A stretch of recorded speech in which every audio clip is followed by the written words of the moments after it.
Une enquête menée auprès de 500 entreprises membres de la Chambre de commerce américaine en Chine a confirmé que la majorité des entreprises étrangères demeurent optimistes sur le potentiel de la croissance du marché intérieur chinois.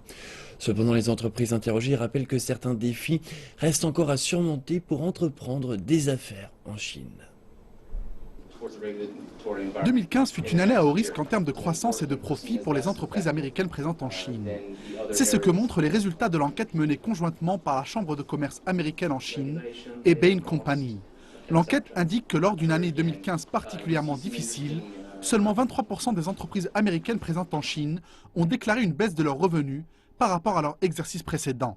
Cependant, une croissance soutenue a été constatée au sein des entreprises américaines dans les secteurs des services, de la distribution, des technologies et des industries à très haute valeur ajoutée. Cette tendance confirme le changement de la stratégie de croissance que la Chine vit actuellement. La plupart des entreprises interrogées demeurent encore optimistes sur leurs perspectives de croissance sur le marché intérieur chinois, alors que le pays enregistre sa croissance la plus faible depuis 25 ans. Il faut garder à l'esprit que la Chine est engagée dans un processus complexe de transformation de son modèle de croissance économique. Nous devons donc accompagner ce changement et être présents si nous voulons augmenter nos profits à terme. Les résultats de l'enquête montrent clairement que la Chine reste la principale destination des investissements des entreprises américaines à l'étranger.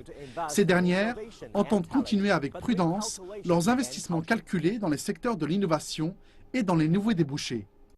Néanmoins, les entreprises américaines présentes en Chine expriment leurs inquiétudes sur certains aspects du climat des affaires dans le pays.